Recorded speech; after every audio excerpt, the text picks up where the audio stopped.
Hello दोस्तों, आप सभी का स्वागत है हमारे यूट्यूब चैनल जॉब इन्फॉर्मेशन पर। आज की इस वीडियो में हम बात करेंगे कि कैसे आप मिनिस्ट्री ऑफ रेलवे की टेक्नीशियन वाली जो पोस्ट है उसके लिए आवेदन कर सकते हैं। इसके वीडियो में आपको स्टेप बाय स्टेप पूरी प्रक्रिया बताई जाएगी, तो बने रहिए वीडियो के अंत तक। चलिए शुरू करते हैं।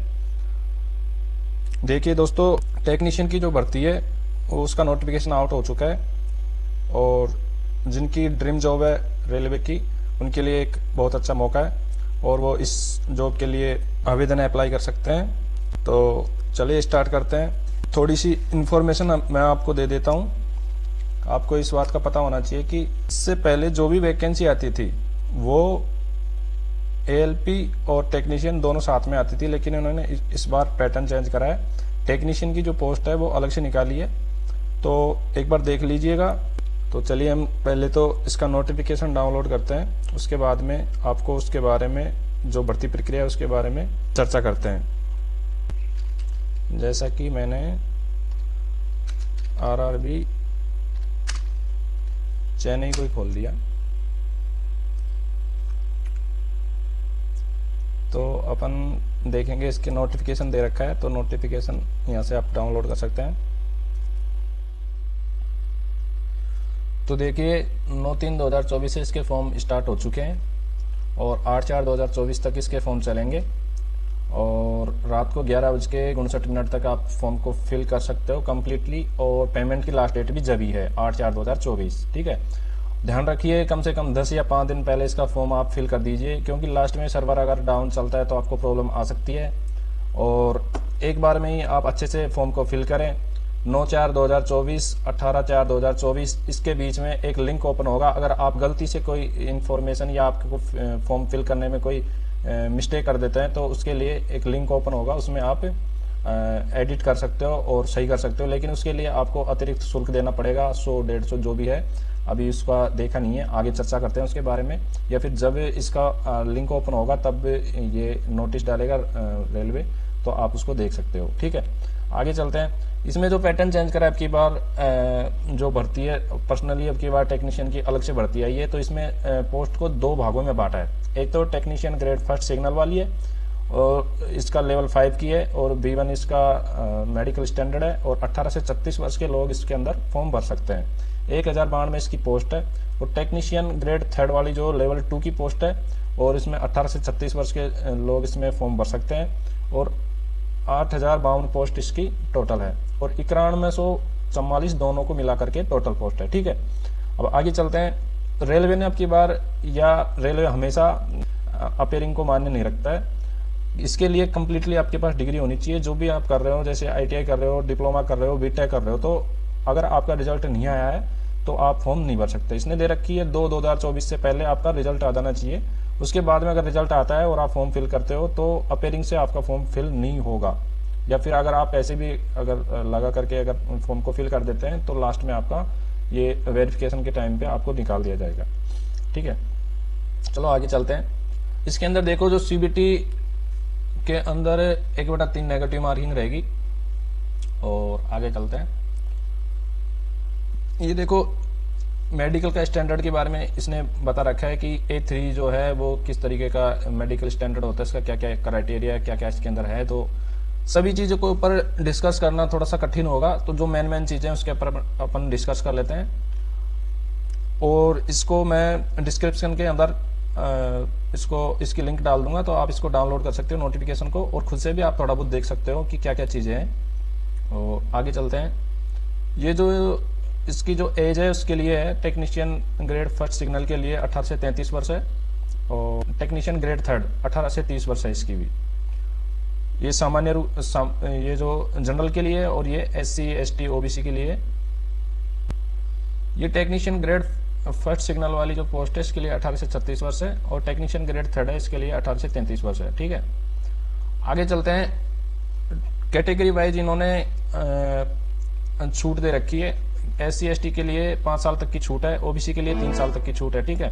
और जो भी एक्स सर्विस मैन है उनके लिए जनरल या EWS के लिए 3 वर्ष की छूट है, और ओबीसी के लिए 6 वर्ष की है, और एससी एसटी के लिए 8 वर्ष की है, और पीडब्ल्यूडी जो कैंडिडेट है उसके लिए 10 वर्ष है, और ये जनरल के लिए या ईडब्ल्यूएस के लिए, और ओबीसी के लिए 13 वर्ष है, और एससी एसटी के लिए 15 वर्ष है। ठीक है, इसी प्रकार से ये टेक्नीशियन ग्रेड 3 के अंदर 5 साल की एससी एसटी के लिए, ओबीसी के लिए 3 साल की, और एक्स सर्विसमैन के लिए जनरल के लिए 3 वर्ष है, और ओबीसी के लिए 6 वर्ष है, और एससी एसटी के लिए 8 वर्ष है, और पीडब्ल्यूडी कैंडिडेट के लिए जनरल या ईडब्ल्यूएस के लिए 10 वर्ष है, ओबीसी के लिए 13 वर्ष है, और एससी एसटी के लिए 15 वर्ष है। ठीक है, आगे चलते हैं। इसके अंदर देखो क्राइटेरिया दे रखा है कि 18 से 36 वर्ष के कैंडिडेट इसके अंदर फॉर्म भर सकते हैं। देखिए जनरल और ईडब्ल्यूएस के लिए कम से कम 2/7/1988 मतलब 36 वर्ष से जो इन्होंने क्राइटेरिया रख रखा है, अगर इस एज से पहले अगर किसी का जन्म डेट है तो वो फॉर्म नहीं भर सकता, क्योंकि उसकी 36 से एज क्रॉस हो जाएगी। ठीक है, वो यही इस टेक्नीशियन ग्रेड 3 के अंदर है 2/7/1991। ठीक है, ओबीसी के लिए ये है, एससी एसटी के लिए ये है, और जो 18 साल के जो कम से कम एज इसके अंदर होती है 1/7/2006, यदि इसके बाद किसी का जन्म या फिर जन्म डेट है वो फॉर्म नहीं भर सकता, क्योंकि उसकी 18 साल कंप्लीट नहीं होगी। ठीक है, तो इस चीज का आप ध्यान रखिए। ये फीस के लिए जनरल और ओबीसी के लिए 500 रुपए, अगर सीबीटी में उपस्थित होते हैं तो उसके बाद में 400 रुपए आपको वापस रिफंड कर दिया जाएगा। वो आप अगर फॉर्म भरते हैं उसके अंदर ही आपको बैंक अकाउंट डिटेल देनी पड़ेगी, तो उस बैंक अकाउंट के अंदर आपकी फीस वापस आ जाएगी। ठीक है, जनरल ओबीसी के लिए 500 लगेंगे, इसमें से 400 वापस आ जाएंगे, और एससी और एसटी के लिए 250 रुपये लगेंगे, और जो सीबीटी में उपस्थित होने के बाद में 250 में से 240 के आसपास वापस पैसे आ जाएंगे। ठीक है, अगर आप सीबीटी में उपस्थित नहीं होते हो तो आपके पैसे नहीं आएंगे, इस बात का ध्यान रखना है। फिर आगे चलते हैं। भर्ती प्रक्रिया की बात करते हैं अपन। ये जो एक तो सीबीटी होगा, एक ही सीबीटी होगा, पहले 2 एग्जाम होती थी, लेकिन इस बार इन्होंने एक ही एग्जाम रखा है। उसके बाद में डीवी होगा, डॉक्यूमेंट वेरिफिकेशन, फिर उसके बाद में मेडिकल होगा। मेडिकल के बाद में जो अपनी सीबीटी 1 लगेगी उसके हिसाब से उम्मीदवार का चयन होगा, और उसकी मेरिट के अनुसार ही फाइनली सेलेक्ट होंगे। ठीक है, तो इसके अंदर 100 क्वेश्चन आएंगे। लेवल 5 की जो टेक्नीशियन ग्रेड 1 वाली सिग्नल वाली जो पोस्ट है उसके लिए 100 क्वेश्चन आएंगे, 90 मिनट के अंदर 100 करने हैं। 1/3 इसकी नेगेटिव मार्किंग रहेगी, और कई पारियों में इसका आयोजन किया जाएगा एग्जामों का। और जो इन्होंने क्राइटेरिया दे रखा है कि जनरल के लिए कम से कम 40% क्वालिफिकेशन होनी चाहिए, मतलब क्वालिफाई करने के लिए कम से कम 40% क्वेश्चन होने चाहिए। 100 में से 40 क्वेश्चन तो होने ही चाहिए। अगर इससे कम रहते हैं तो आपका मतलब एक तरीके से आप कह सकते हो कि आपकी जो एग्जाम दी है वो जांच ही नहीं होगी, एक तरीके से ये कह सकते हैं। क्योंकि अगर सीट भी खाली चले जाती है तो अगर आपकी 40% से कम नंबर है तो आपका सिलेक्शन नहीं होगा। 40% जो क्राइटेरिया कम से कम दे रखा है, और ओबीसी के लिए 30% है, एससी के लिए 30% है, और जनरल एसटी के लिए 25% है। ठीक है, और पीडब्ल्यूडी के लिए 2% की छूट दी जा सकती है अगर सीट कैंडिडेट अगर नहीं मिले तो 25% में से। ठीक है, और इसी प्रकार से ये देखो दे रखा है सीबीटी में प्राप्त अंकों को इस भर्ती की प्रक्रिया के आगे चुनाव के लिए उम्मीदवार को शॉर्ट लिस्ट के लिए गिना जाएगा। ठीक है, फिर इसका सिलेबस देख लेते हैं हम। जीके आएगी, जीके में ये दे रखा है, देख लो इंडियन जीके एक तरीके से आप कह सकते हो कि इंडियन जीके जिसमें ज्योग्राफी, हिस्ट्री, पॉलिटी सब आएंगी, और फिर उसके बाद में रीजनिंग आएगी। रीजनिंग के जो ये जो भी टॉपिक है वो दे रखे हैं, और इसके अंदर देखो कंप्यूटर आएगी, और मैथ आएगी, और साइंस और इंजीनियरिंग आएगी। ठीक है, तो इसके अंदर आप देख सकते हो कितने कितने क्वेश्चन का कितना कितना वेटेज है, और एक क्वेश्चन कितने नंबर का है, एक क्वेश्चन 1 नंबर का है, 100 क्वेश्चन 100 नंबर के है। ठीक है, तो जीके के 10 क्वेश्चन है, और रीजनिंग के 15 क्वेश्चन है, और कंप्यूटर के 20 क्वेश्चन है, और मैथ के 20 क्वेश्चन है, और साइंस और इंजीनियरिंग के 35 क्वेश्चन है। ठीक है, इस प्रकार से 100 क्वेश्चन टोटल है। इसके लिए आपको 90 मिनट मिलेगी।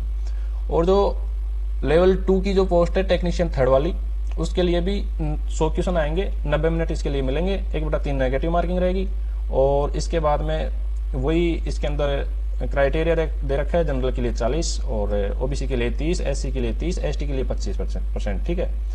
और इसका जो सिलेबस है वो मैथ आएगी और रीजनिंग आएगी, साइंस एंड इंजीनियरिंग आएगी और जीके आएगी, ठीक है।